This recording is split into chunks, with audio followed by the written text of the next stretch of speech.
Hey, how's it going, guys? It's that time of the year again where we're going to talk about what have been some of the best and the worst kits from Bandai over the past year. For 2017, we've had some pretty good kits and some pretty bad kits. I gotta say, this year though was a little bit more difficult. Last year it was pretty easy to pick like a top 5 and worst 5, but this year is a lot more difficult. There was a lot of stuff that was just kind of like middle of the road, not bad, not great, just kind of good kits, solid kits. That's definitely not a bad thing. We had a lot of solid stuff come out this year, but it just made it a little bit more difficult to choose which are really what I think would be the best and the absolute worst. Now again, of course, this is just my list. I'm trying to be totally unbiased with this and just basing it on just the facts. I've reviewed most of the kits that came out this year with the exception of maybe 4 or 5. But I'm sure some of you guys will disagree with some of my choices, so let me know what you guys think down below once you've actually listened to, of course, what my picks are. Now, one other caveat I want to add here before we get started is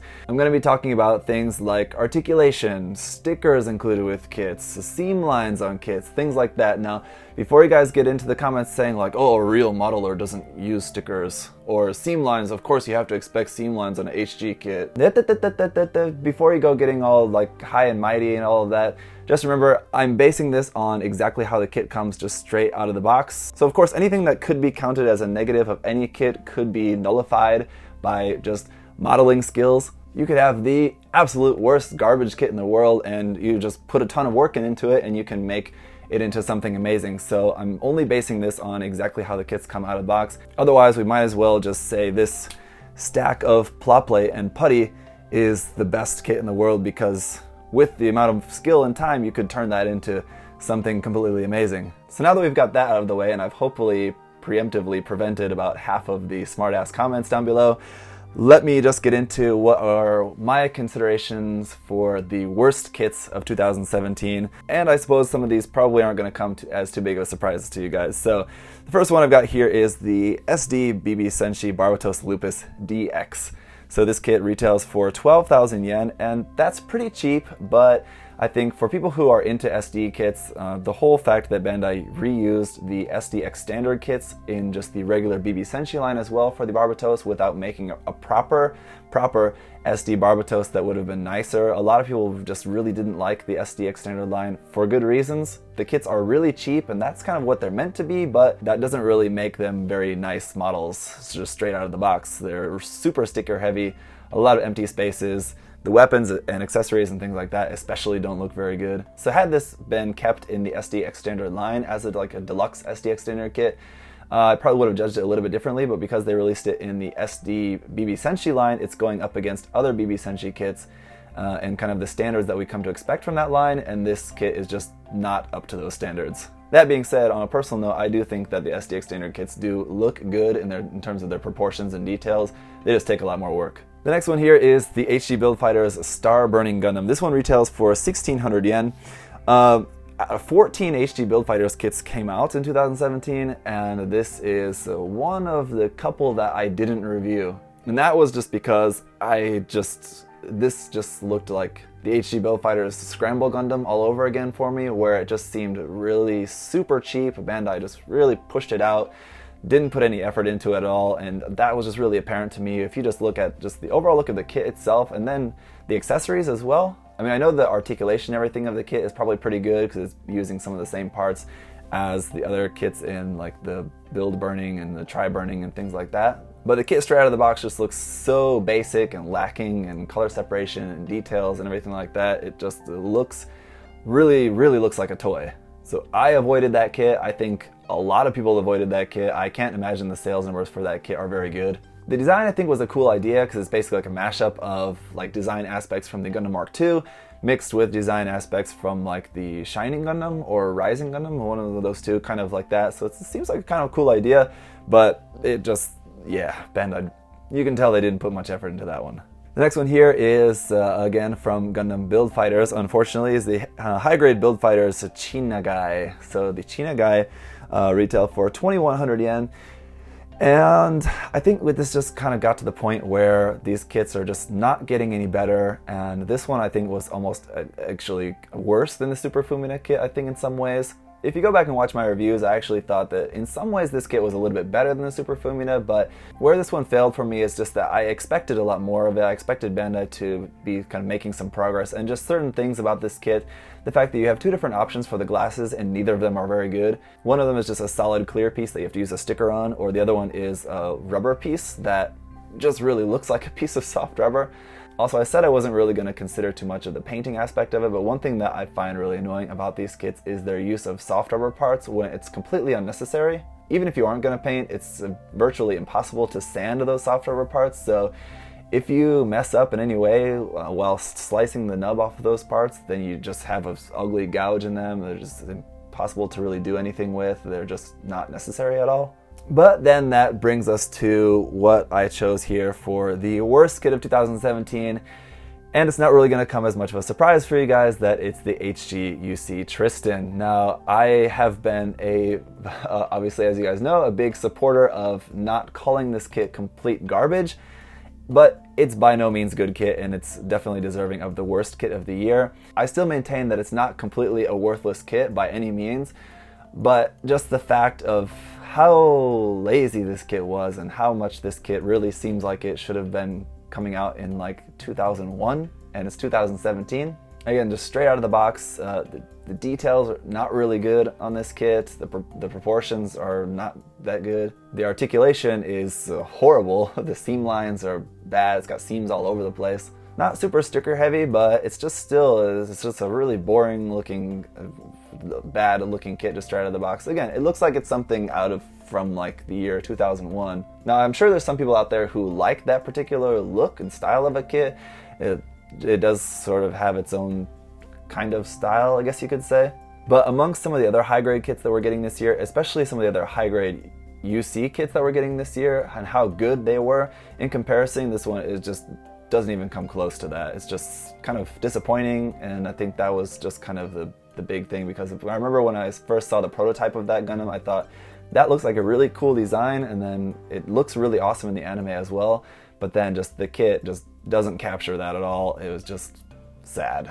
And that's it for my picks of the worst kits of the year. That was kind of the only ones that really stood out to me as like some of the worst, is just those four. But before we get into my picks for what were the best kits of the year, I just want to talk about that kind of middle ground that I mentioned about earlier in the video. While I was going through all the releases for this year and trying to judge them, one common flaw that really came up a lot this year was kits that are basically recycled from old kits. So as I said, we had a lot of Build Fighters kits come out this year. A lot of the Origins kits have been recycled from previous kits this year. So while a lot of these were good kits in what they were, they're recycled from older stuff, which just is kind of points off. We always kind of prefer to have things that are completely brand new and nice. But in most of the cases, the main flaws of these kits end up being due to the fact that they're based on older kits. So you'll have more seam lines or less articulation, or there's small little things that you could take points off of, and that's due to the fact that they're based on this older design, so that was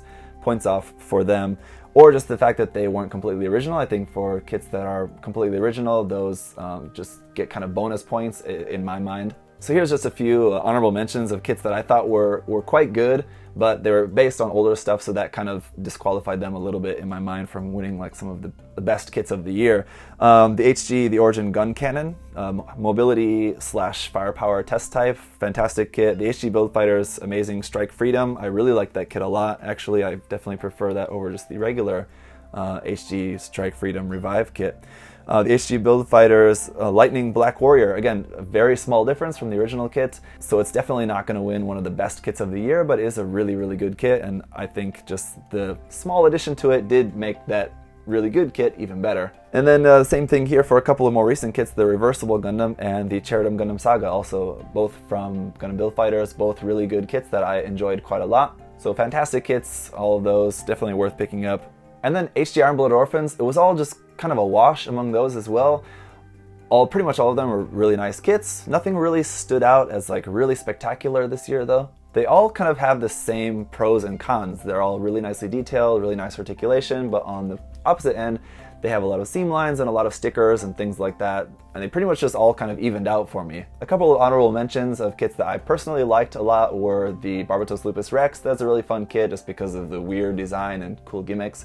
The Helmwich Rain Car as well was also a cool kit, again just due to its unique design and that really huge weapon. As for the 1/100 scale kits, we only had the Barbatos Lupus Rex and the Bale. The Bale was honestly a little bit boring. The Barbatos Lupus Rex was a nice kit, but just due to the fact that it can't hold up its weapon without using an extra stand is a little bit disappointing, so that one also didn't really make it into the top kits.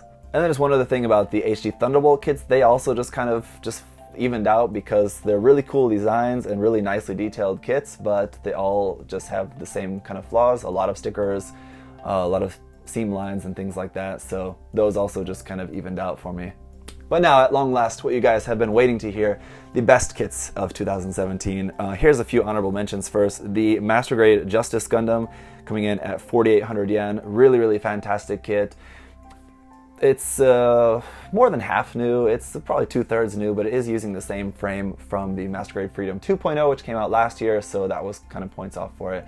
But a really, really fantastic kit. Highly recommended if you guys are fans of Master Grades in general, or of course if you're fans of Gundam Seed Master Grades especially. It's a really cool kit to add to your collection. Also, the HGUC Barzam, a really surprisingly fantastic kit. For 1,500 yen, and it's a pretty good sized kit, it's definitely worth picking up. The one thing that I wish maybe it had was maybe 1 or 2 other accessories to the kit. It's pretty low in terms of like the weapons that you get with it. It would have been nice if maybe it would have come with a bazooka or something like that as well. I know it comes with pretty much what it should come with, but if we're talking like the best kits of the year, those are going to be ones where you know you're going to be getting like a lot of bang for your buck. So for me, something with a few more options is always nice. And with the Barzam, while it is a really, really fantastic kit and highly recommended, it doesn't really have a whole lot in the way of options. And then the last honorable mention here is the HGUC Ifrit Schneid. Now here's what I'm talking about, how we only had 6 HGUC kits come out this year. All of them pretty much across the board amazing, except for the Tristan. If you compare the other 5 compared with the Tristan, it's like way down here and all the other 5 are way up here. So that's just going back to why the Tristan was so disappointing. But the Ifrit Schneid, really, really fantastic kit. As I mentioned in the review, when you're building that, some of the aspects of building this HG kit are really reminiscent of building a Master Grade. Just the engineering in this kit is really, really good. The only thing about this kit was that it was just a little bit sticker heavy. You had a little color app stickers like for the gray and the orange, little bits on it here and there, and so those were over parts that were like kind of oddly shaped, so the stickers kind of fitting around there and not really fitting all that well. So while it's a really fantastic kit, it just barely didn't make it into the top one, but a very, very honorable mention here for that one. I should also briefly mention the HGUC Blue Destiny as well. Fantastic kit, either the 1 or the 2. But considering that's just basically like a blue skin of the HGUC Ground GM, it will come back to that. So coming in at number 6 is the Real Grade Gundam Unicorn. Very, very good kits, but the only thing is that I think we're maybe getting a little bit of Unicorn fatigue. We've been getting kits of the Unicorn since 2009, and while I think this one is probably arguably one of the best kits of the Unicorn that we've got to date, I can see how maybe some people might be kind of losing their lust for the Unicorn at this point. But this kit is nothing short of amazing. It's just amazing how they've been able to make it in 1/144 scale and fully transformable, and the transformation is quite simple. It works really well. I think they've had a lot of practice over doing it over the Master Grade. The Perfect Grade, the SD sort of transforms, and so they've had a lot of time to sort of perfect that, and cramming that all into a 1/144 scale was really amazing. And the fact that it doesn't explode when you touch it, it's really super solid actually. And not only is just the kit solid, I mean, it's just that the parts all staying on the kit, but just like posing the kit, there's no weight issues or anything with that at all. With a kit that's quite complicated like that, you'd think that the limbs are going to be pretty heavy, so that's definitely something that the Master Grade suffers from. But in this case, you don't really have any weight issues at all. The posing of everything works really well. The range of articulation is fantastic, and all of that, considering that it's a fully transformable 1/144 scale Unicorn kit, is just amazing. So if you're a fan of the Unicorn, you probably already have like 3, 4, 5, 6 other different kits of the Unicorn in different grades. I would still recommend getting this one because it's still a really fun experience, and again, just a great representation of the Unicorn. Coming in at number 5 is the HG Build Fighters Jim Jim. This kit is amazing, as many of you guys maybe know, because it has been widely loved and appreciated since its release. This kit is recycling some parts from the Leopard Da Vinci, just in some of the joints, but it's mostly a new kit, so I kind of gave it a pass for that just because of really kind of how few parts are used from that kit actually, and just because of the fact that that specific runner is labeled HG Build Fighters 1. It's not labeled specifically for the Leopard da Vinci. But anyway, the other downside to this kit is that it's also very low in terms of like the weapons and accessories that you get with it. It's nice that it includes 3 different head options, that's great, but in terms of the weapons, it just has the just a beam spray gun, which is a little bit weak. I mean, if you like pistol weapons, then that's cool, but it's not going to be the most impressive.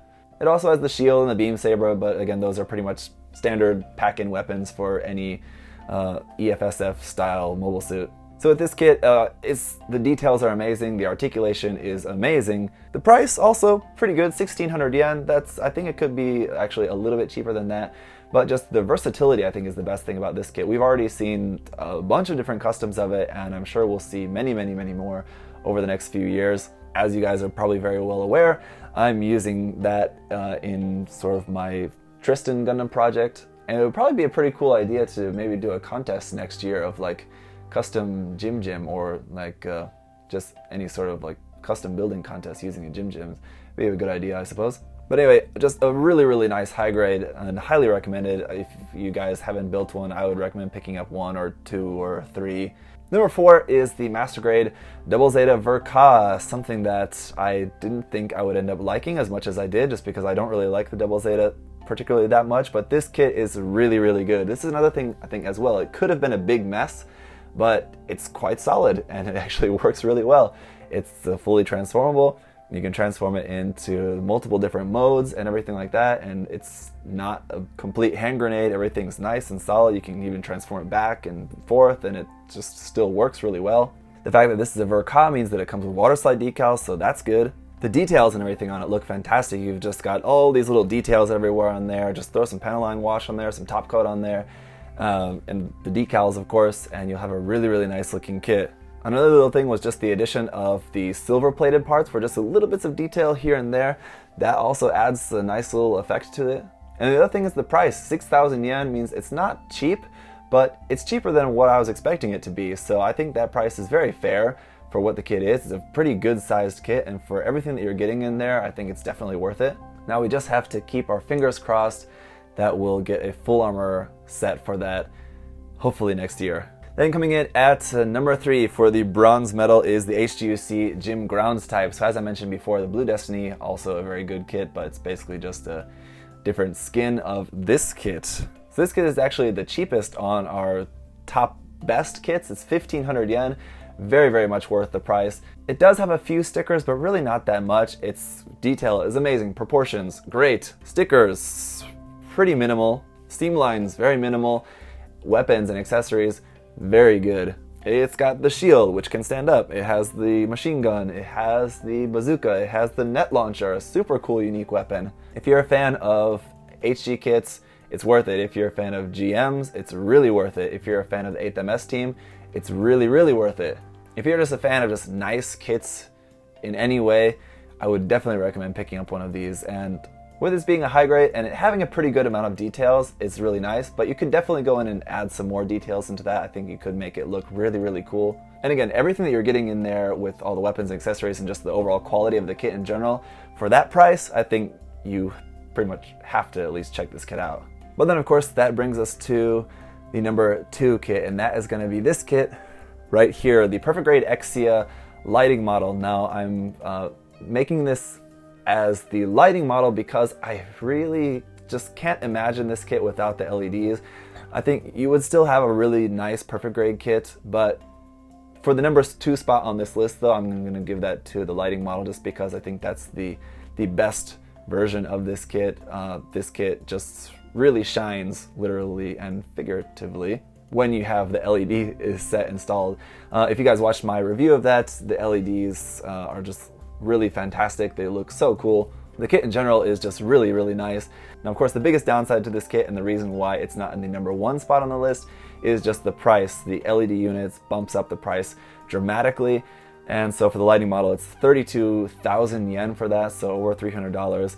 It's really hard to say that it's worth that price. I think it is, but it's definitely a lot of money. So just because of the fact that the price is going to make it inaccessible to a lot of people is the reason why I just couldn't give it the number one spot for the best kit of the year.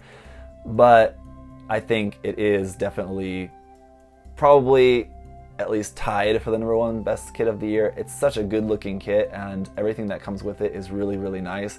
The overall stability is great. The posing is really good, even though it's stuck on that base. The silver plated parts for the weapon blades look really good. The silver plated parts for the weapon blades, that's a nice touch. Yes, the other big downside to the kit, of course, what I talked briefly about in the review, was the fact that it doesn't come with water slides. When you're paying over $300 for a kit and you just get this big sticker sheet and no water slides, it's disappointing to say the least. I assume we'll probably get some official water slides at some point. Hopefully those are just sold on their own and not like packed in with some other set that you have to pay like $40, $50, $60 for Premium Bandai, and then whatever other extra costs you have to pay to get that Premium Bandai item just to get the water slides for it. That will be insult to injury, and that's probably what Bandai will do, but there is always aftermarket options and things like that. I know Samuel Decal has been working on getting a scan of that to get some water slide decals made for that. So there will be options, but that is definitely a negative to this kit as well. But considering that Bandai doesn't really give water slides with pretty much any of their kits except for P Bandai kits and Master Grade for COD kits, that can't really count too much against it. But if you can afford it, highly recommend picking up this kit. It's definitely probably the best, one of the best perfect grades that I've built. But that brings us finally at long last to the number one best kit of the year, and I'm gonna give this to the Master Grade GM Sniper 2. Now again, there is also the GM Sniper Custom, which came out right at the end of the year, and considering that was just like a recolor and of the GM Sniper 2, I'm going to give it to the GM Sniper 2, considering it was more original. The GM Sniper 2, of course, is also not entirely original. Much of the frame is coming from the Mobile Suit Master Grade Gundam 2.0 kit, I should say. But it's a little bit of the case of where I don't know why they wouldn't just use the Master Grade 2.0 frame for it, so it's not like in other cases where I might think, wow, they really should have just made a new frame for this. There was no reason to not use that frame for this kit. That frame works perfectly fine and is a really good frame, and it in no way negatively affects the GM Sniper 2. So for those reasons, I didn't hold that against this kit. This is basically just a really nice Master Grade kit. It looks great, it works really well, the articulation and the posing, the way things move around is really fluid to pose this kit.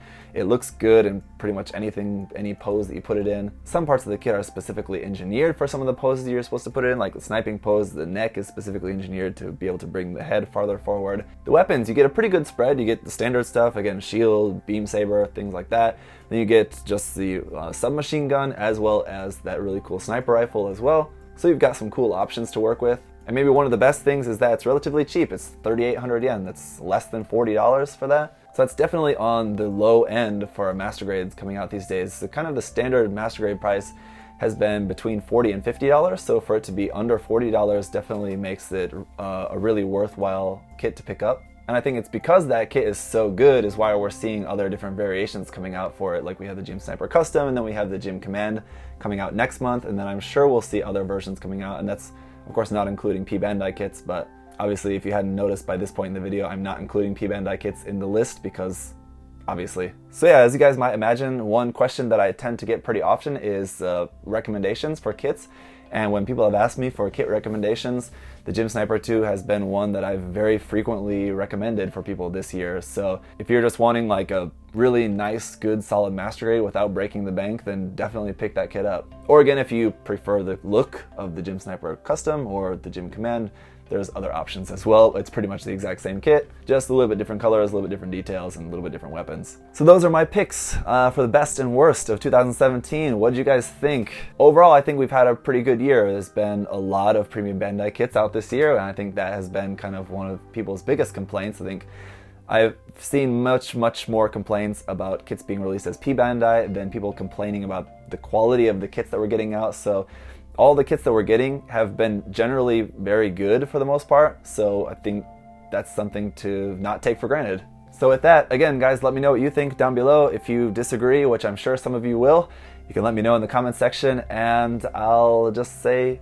thank you guys for watching and listening, and I'll see you soon. Bye bye.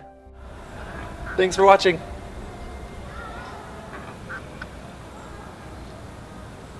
See you next time.